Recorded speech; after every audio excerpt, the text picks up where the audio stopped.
최근 넷플릭스에서 MBC와 협업하며 공개한 나는 신이다 라는 프로그램이 많은 사람에게 큰 충격을 주었습니다.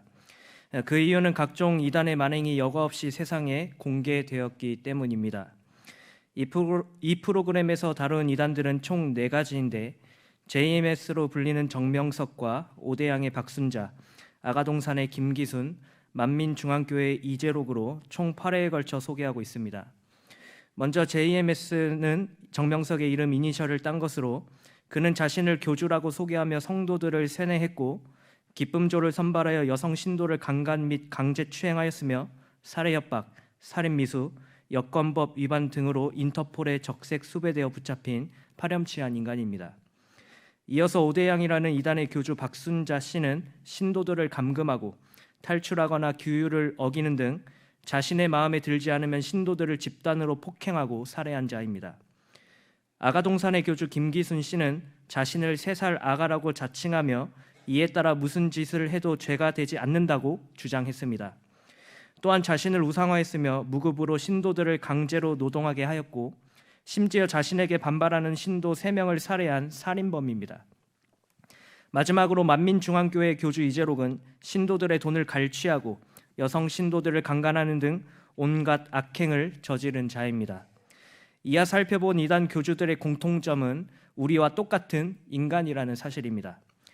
자칭 신이라고 자처하는 자들 치고는 나이가 많아 늙어 죽은 교주도 있으며 뇌종양과 같은 질병에 걸리는 등 다른 사람들과 조금도 다르지 않은 그저 평범하고 초라한 인간이었습니다. 아이러니하게도 이러한 사람을 신으로 추앙하고 믿는 자들이 여전히 많이 있다는 것입니다. 그런데 이러한 가짜 교주들과는 달리 세상에 인간의 몸을 입고 오신 진짜이신 분, 예수님이 오늘 말씀에서 소개되고 있습니다. 물론 세상에서는 예수님도 다른 사람들과 같이 복중에서 태어났고 평범한 목수의 아들이었습니다. 뿐만 아니라 평범한 사람들처럼 먹고 마셨으며 기쁨과 슬픔과 같은 희로애락을 느끼실 수 있으신 분이셨습니다. 하지만 예수님은 세상 사람들과는 달리 하나님의 독생자이셨으며 아무런 죄가 없으신 완전한 인간이셨습니다.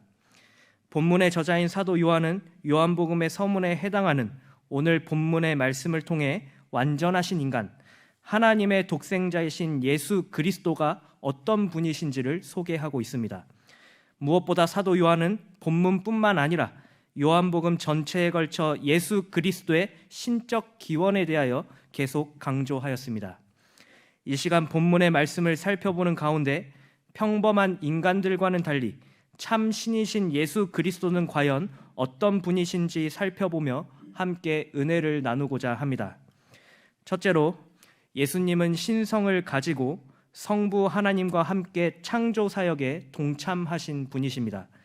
다 함께 본문 1절에서 3절까지의 말씀을 합독하겠습니다. 태초에 말씀이 계시니라. 이 말씀이 하나님과 함께 계셨으니 이 말씀은 곧 하나님이시니라. 그가 태초에 하나님과 함께 계셨고 만물이 그로 말미암아 지은 바 되었으니 지은 것이 하나도 그가 없이는 된 것이 없느니라. 아멘.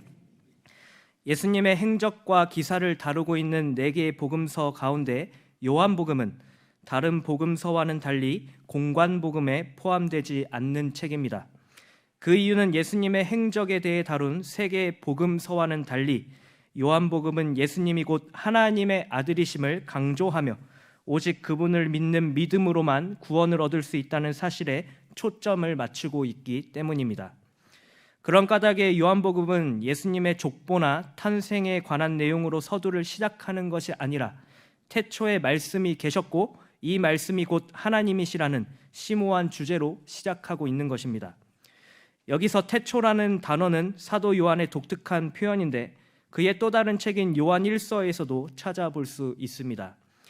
특히 사도 요한은 창세기 1장 1절의 구절을 연상시키는 태초에 라는 구절을 의도적으로 사용하였는데 창세기에 나타난 태초라는 단어인 베레시트가 하나님께서 세상을 창조하신 바로 그때를 말하는 것이라면 요한복음에서 사용된 태초라는 의미를 가진 아르케는 이 세상이 만들어지기 전, 즉 세상이 존재하기 전에 영원한 상태를 의미합니다.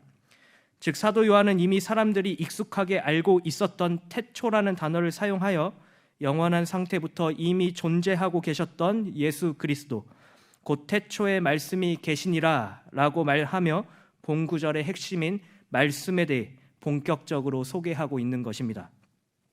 본문에 기록된 이 말씀이라는 단어는 헬라어로 로고스라고 하는데, 이는 당시 헬라 사회에서 익숙하게 사용된 단어였습니다. 헬라 철학에서 로고스는 인간의 이성이나 정신 또는 만물의 원리를 의미하는데, 대표적으로 아리스토텔레스는 로고스를 인간의 덕의 원천으로 보았고, 스토아 철학자들은 로고스를 우주의 원리로 보았습니다. 또한 소크라테스는 로고스를 진리나 지식, 미덕, 법, 생명과 같은 단어들과 관련지어 설명하기도 하였습니다. 이처럼 말씀이라는 단어 로고스는 당시 사도 요한이 살고 있던 당시 시대 가운데 통용되었던 단어였기 때문에 헬라 시대의 사람들은 이에 대해 거부감이 없었을 것이 분명합니다. 사도 요한은 이 단어를 의도적으로 사용하여 그들에게 철학적 개념의 로고스가 아니라 성경이 말하고 있는 진리의 로고스가 무엇을 의미하는지 설명하였습니다. 그것은 이어지는 1절에 이 말씀이 하나님과 함께 계셨으니 이 말씀은 곧 하나님이시니라 라는 것이었습니다. 이 구절을 통해 우리가 알 수 있는 사실은 말씀이 하나님과 함께 계셨다라는 것과 말씀은 곧 하나님이시라는 것입니다. 본문의 말씀을 쉽게 번역한 새 번역에서는 이 구절을 태초에 말씀이 계셨다, 그 말씀은 하나님과 함께 계셨다, 그 말씀은 하나님이셨다 라고 구분하여 번역합니다. 즉 이 말씀은 하나님과 독립적으로 구별되어 존재하는 동시에 그 말씀이 곧 하나님 자신이 되신다는 의미입니다. 이처럼 모순되는 말씀의 존재에 대하여 삼위일체 교리를 분명하게 알고 있는 우리는 그 말씀이 곧 성자 하나님이신 예수 그리스도를 지칭한다는 사실을 알 수 있습니다. 왜냐하면 18절 말씀에 보면 본래 하나님을 본 사람이 없으되 아버지 품속에 있는 독생하신 하나님이 나타내셨느니라 라고 말하고 있는 대로 그 말씀이 바로 독생하신 하나님, 즉 인간의 시각으로 볼 수 없는 하나님을 가시적으로 나타내 주셨는데 바로 이 땅 가운데 실체로서 나타나신 예수 그리스도라는 사실을 증명해 주고 있기 때문입니다. 그렇다면 하나님이시면서 동시에 구분이 되는 예수 그리스도께서는 태초부터 곧 영원 전부터 존재하시는 가운데 무엇을 행하셨습니까? 그것은 이어지는 본문 2절과 3절에 태초에 하나님과 함께 계셨고 만물이 그로 말미암아 지은 바 되었으니 지은 것이 하나도 그가 없이는 된 것이 없느니라 라고 기록한 그대로 예수님께서는 성부 하나님과 함께 계시며 그분의 창조 사역에 동참하셨습니다. 특히 하나님과 함께라는 말이 중요한데 이는 공존하다라는 의미가 있는 표현입니다. 즉 예수님께서는 성부 하나님과 같은 시간에 같은 공간을 점유하면서 동시에 친밀한 인격적인 관계를 이루신 것입니다. 무엇보다 예수 그리스도께서는 성부 하나님과 함께 천지의 모든 만물, 곧 온 우주를 말씀을 통하여 창조하시는 이 사역에 동참하심을 알 수 있는데 만물이 그로 말미암아 지은 바 되었으니 라고 말씀하는 것을 통해 분명하게 증명되고 있습니다. 사도 바울은 이와 관련하여 로마서 11장 36절에서 이는 만물이 주에게서 나오고 주로 말미암고 주에게로 돌아감이라 라고 간단 명료하게 정리하였습니다. 사도 요한은 이처럼 당시 헬라 철학과 이성에 사로잡혀 있던 자들에게 로고스라는 개념을 사용하여 제2의 위격으로 존재하시는 성자 하나님이신 예수 그리스도의 존재와 그분의 사역을 있는 그대로 선포하였습니다. 그러므로 오늘날 사도 요한의 선포를 듣고 있는 우리들은 예수 그리스도께서 다른 평범한 인간들과는 달리 신성을 가지신 분이심과 동시에 온 세상 만물을 창조하신 분으로 받고 믿어야 합니다. 성도 여러분, 그런데 이와 같은 진리를 눈앞에 두고도 믿지 못하는 자들이 있습니다. 그들은 바로 하나님을 알지 못하고 예수 그리스도의 신성을 인정하지 않는 불신자들입니다. 특히 불신자들은 이 세상의 기원을 소위 빅뱅 이론을 기반으로 설명하려고 시도합니다. 이 빅뱅 이론은 약 137억 9,900만 년 전 우주의 대폭발로 우주가 팽창하게 되었는데, 이 폭발과 팽창으로 인해 설명할 수 없는 어떤 계기로 우연히 지구가 탄생했다는 가설입니다. 이와 같은 이론은 1927년 벨기에의 조르주 르메트르가 최초로 주장하였는데, 이 빅뱅 이론과 관련된 흥미로운 일화가 있습니다. 이 빅뱅이라는 단어는 1949년 라디오 토크쇼에 출연한 물리학자 프레드 호일이 르메트르가 주장한 지구 탄생의 가설에 대해 조롱 섞인 말투로 우주가 맨 처음에 꽈광, 빅뱅 하고 생겨났다는 말이군요 라고 말한 데서 유래했다고 합니다. 생각보다 우스꽝스러운 상황 가운데 탄생한 이 빅뱅이라는 말이 우주 창조와 지구 탄생의 근거로 많은 사람들이 믿고 있다는 것은 참으로 이해되지 않는 이상한 일이 아니겠습니까? 불신자들이야 하나님을 알지 못하는 우매한 자들이기 때문에 터무니없는 이 가설을 지지할 수도 있지만, 일부 신학자들 가운데서도 예수 그리스도의 신성과 그분의 창조 사역을 부인하는 자들이 있습니다. 그들은 자유주의 신학자로 예수님을 다른 사람들과 똑같이 평범한 인간으로 보았고, 배울 것이 많은 선생이나 철학자 정도로 여길 뿐 하나님의 독생하신 아들로 여기지 않았습니다. 그저 교훈을 주는 말씀을 받아들이며 자신에게 필요한 구절을 택하여 취하는 자들이 바로 자유주의 신학자들입니다. 그런 까닭에 그들은 예수님의 신성을 인정하지 않는 것은 물론, 예수님께서 성부 하나님과 함께 창조 사역에 동참했다는 이 사실 또한 믿지 않는 것은 너무도 당연한 일이 아니겠습니까? 그러나 성경은 오늘 본문에서 말씀하는 그대로 성자 하나님이신 예수 그리스도께서는 평범한 인간들과는 달리 이미 말씀으로서 태초에 존재하고 계셨으며, 하나님과 구분되면서 동시에 하나님과 동일하신 분이심을 선포합니다. 무엇보다 성경은 예수님께서 하나님과 함께 계시는 가운데 모든 만물이 주로부터 나오게 되었음을 명백하게 증거하고 있습니다. 시편 90편 2절에 산이 생기기 전, 땅과 세계도 주께서 조성하시기 전 곧 영원부터 영원까지 주는 하나님이시니이다 라고 말하고 있으며, 시편 102편 25절에 주께서 옛적에 땅의 기초를 놓으셨사오며 하늘도 주의 손으로 지으신 바니이다 라고 분명하게 말씀하고 있습니다. 그러므로 우리는 성경에서 증거하는 그대로 예수 그리스도의 신성과 그분의 사역을 믿기만 하면 되는 것입니다. 성도 여러분, 안타까운 것은 오늘날 참으로 많은 사람이 예수님에 대해 알고는 있지만 나와는 아무런 관련이 없는 분으로 치부하는 경우가 적지 않습니다. 세상의 아름다운 경관들을 보며 그저 감탄하고 누리기만 할 뿐, 정작 이 모든 세계를 지으신 성부 하나님과 성자 하나님이신 예수 그리스도의 사역에는 조금도 관심이 없는 사람들이 절대 다수를 차지하고 있는 것입니다. 그러나 성경은 예수님께서 우리가 현재 발딛고 있는 이 세계 만물을 창조하신 분이시며 영원 전부터 하나님과 함께 하시는 분이심을 분명하게 말하고 있으므로 그분의 존재는 우리와 결코 불가분의 관계가 될 수 없습니다.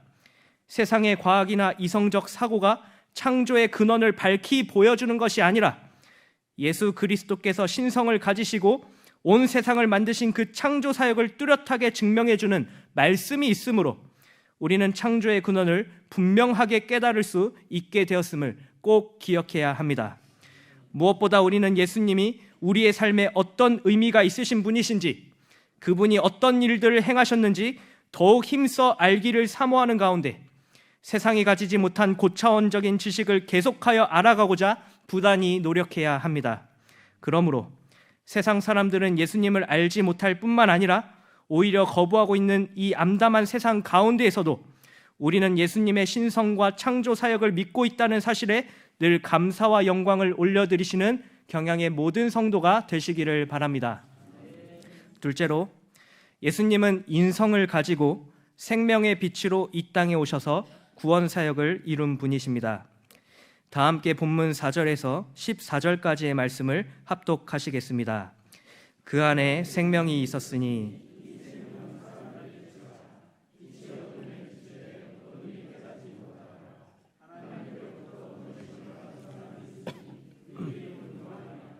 그가 증언하러 왔으니 곧 빛에 대하여 증언하고 모든 사람이 자기로 말미암아 믿게 하려 함이라. 그는 이 빛이 아니요 이 빛에 대하여 증언하러 온 자라.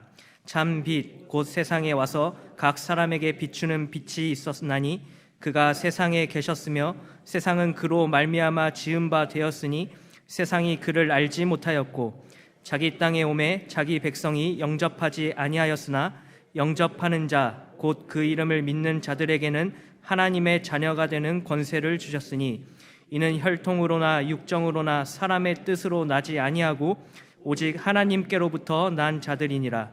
말씀이 육신이 되어 우리 가운데 거하심에 우리가 그의 영광을 보니 아버지의 독생자의 영광이요 은혜와 진리가 충만하더라. 아멘. 예수 그리스도께서 하나님과 함께 하시며 세상 만물을 창조하셨다는 사실을 강조했던 사도 요한은 이어서 예수님께서 생명이 되신다는 것을 말했습니다.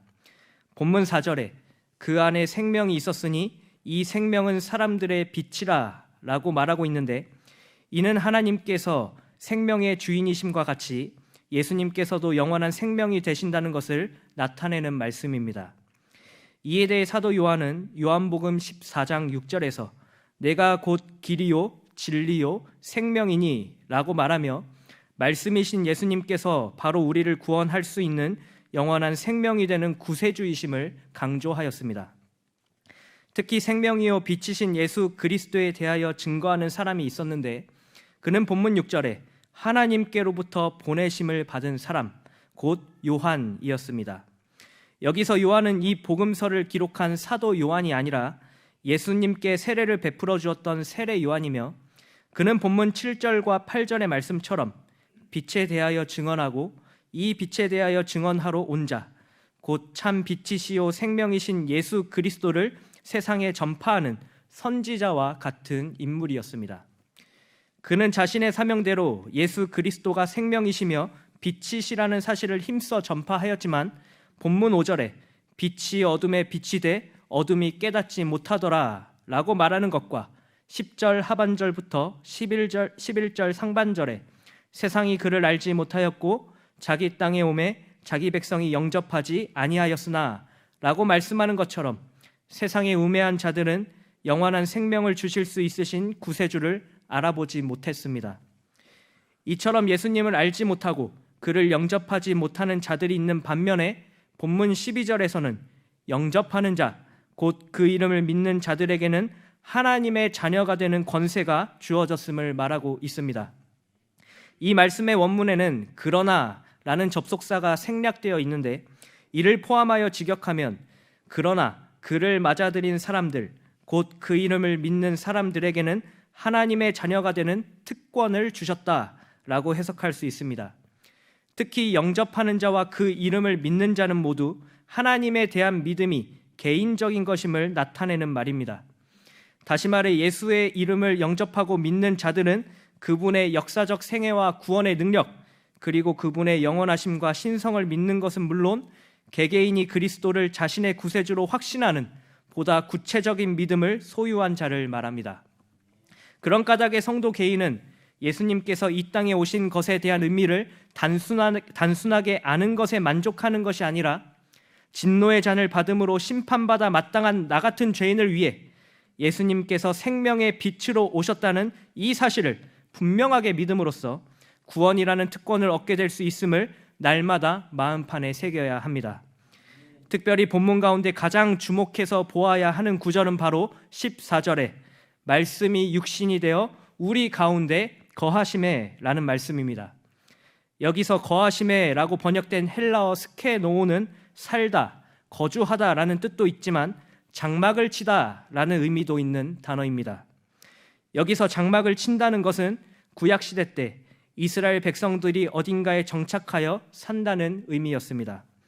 무엇보다 출애굽기 25장 8절에 내가 그들 중에 처할 성소를 그들이 나를 위하여 짓되 라고 말씀하고 계시는데, 당시 성막은 하나님께서 이스라엘 백성들을 찾아오셔서 그들 가운데 장막을 치며 거하신다는 임재의 상징이었습니다.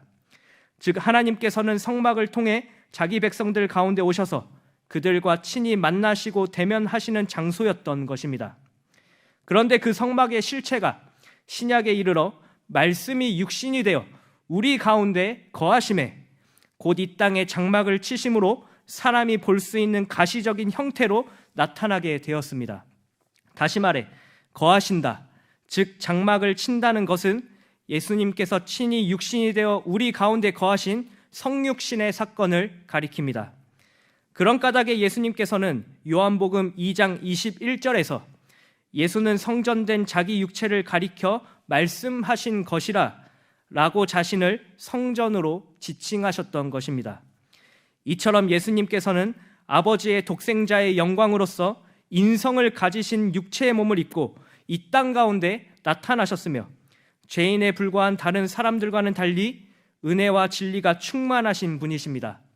그러므로 이미 영광으로 충만하신 예수 그리스도께서 우리 가운데 거하신다는 의미는 바로 사람들과 똑같은 인성을 지니시고 친히 육신을 취하심으로써 이 땅의 빛이시요 생명으로 오신 구세주라는 사실을 기억하고 우리는 그것을 반드시 믿어야 합니다.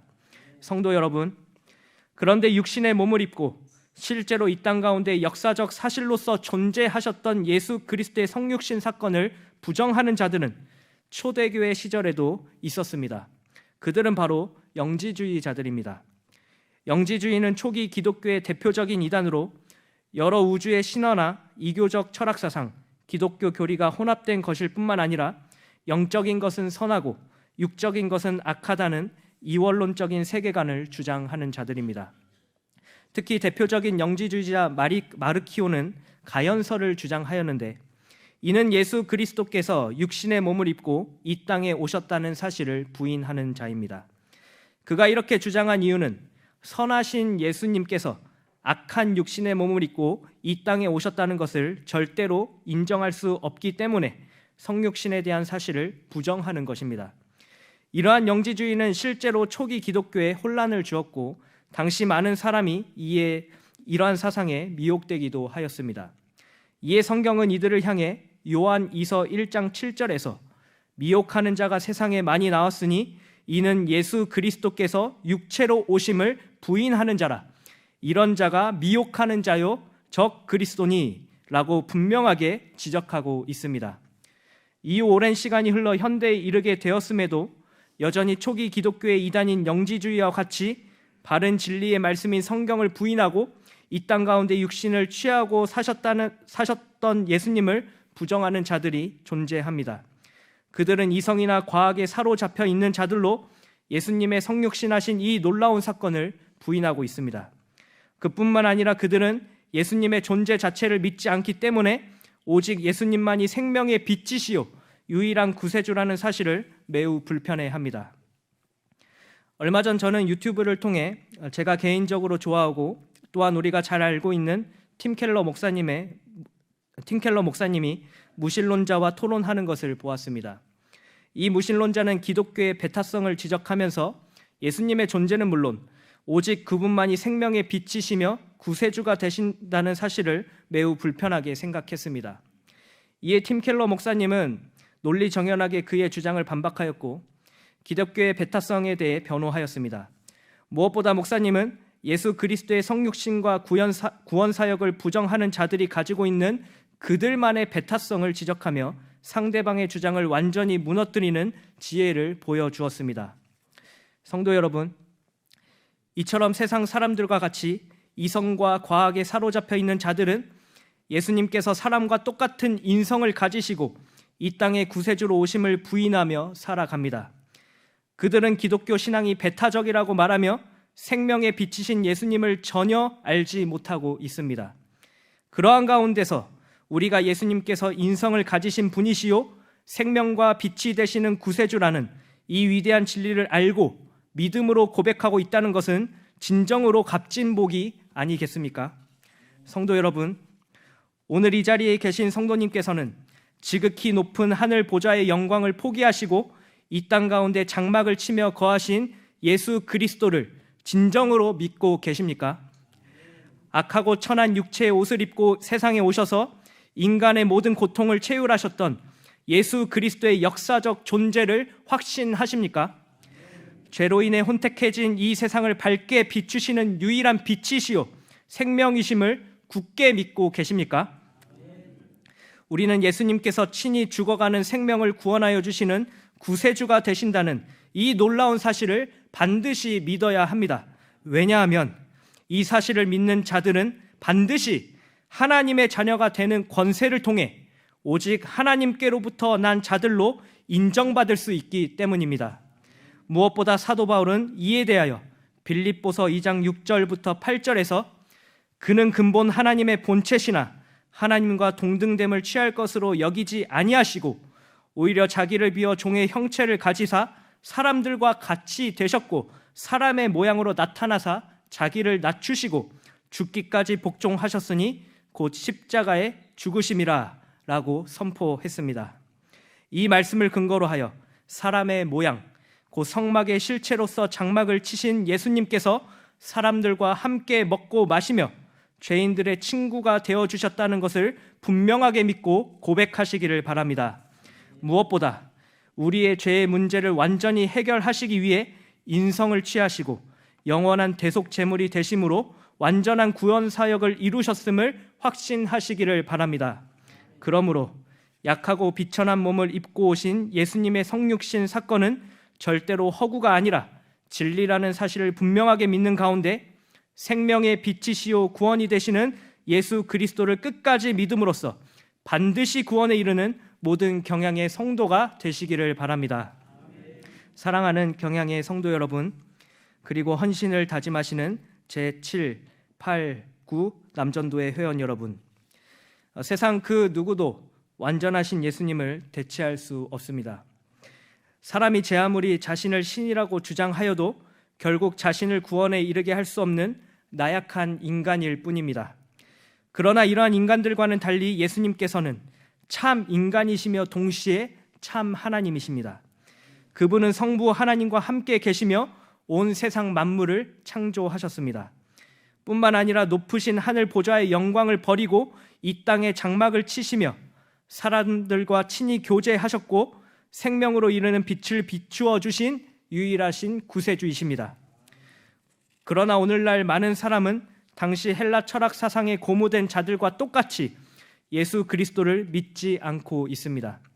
그저 예수님의 산상수훈 말씀을 교훈으로 받아들이는가 하면 일반 사람들보다는 그래도 조금 더 지식이 있고 덕을 행하였던 성인 군자 정도로만 여깁니다.